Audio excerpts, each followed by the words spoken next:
Alors, vaste débat, faut-il arrêter d'avantager les voitures électriques à l'achat? Alors que la Norvège se prépare à supprimer les aides à l'achat de voitures électriques, ces autos continuera-t-elle à se vendre de mieux en mieux lorsque le bonus écologique en leur faveur aura disparu? Alors, clairement, je réponds non, c'est clair. Alors là-bas, je sais pas, parce que là-bas, ils sont riches. Là-bas, il y a déjà beaucoup de VE, il y a beaucoup de bornes de recharge, donc c'est pas du tout la même chose que chez nous.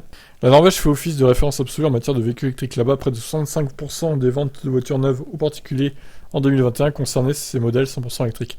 Dans un pays à la pointe depuis plus d'une décennie sur ce genre de technologie et l'équipement de ces infrastructures et en bornes de recharge, ces ventes très élevées s'expliquent aussi par un régime fiscal très favorable aux modèles zéro émission.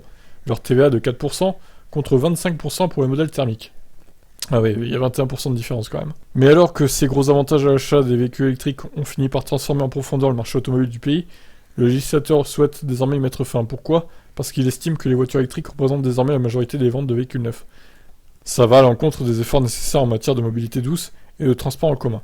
Les Norvégiens auraient ainsi tendance à acheter une voiture électrique plutôt que de se diriger vers d'autres modes de transport moins polluants. Surtout que là-bas, des voitures électriques sont exemptées de péages autoroutiers et donnent le droit de circuler sur les voies de bus.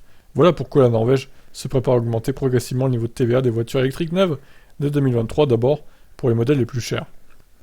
Reste à savoir si les consommateurs continueront d'acheter des voitures électriques une fois que ces derniers ne seront plus avantagés par des mesures gouvernementales. Rappelons qu'à des performances similaires, une voiture électrique coûte généralement plus cher à l'achat qu'un modèle thermique.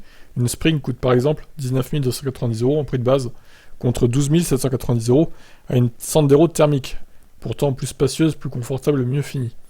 Chez nous, le bonus écologique de 6 000 € pour les voitures électriques de moins de 45 000 € jusqu'au 30 juin 2022 pour l'instant aide sans doute beaucoup également. Mais clairement, en France, si du jour au lendemain ils arrêtaient de mettre 6 000 € d'aide ou 5 000 du coup, les ventes s'effondreraient, hein, j'en suis conscient, clairement. Donc j'espère qu'ils n'auront pas cette mauvaise idée d'arrêter du jour au lendemain toute aide, mais effectivement, ils veulent les baisser d'année en année. Donc à voir hein, si les 6 000 € resteront ou si ça sera à 5 000 comme prévu. Fin juin, début juillet. Je vous laisse commenter. Ciao.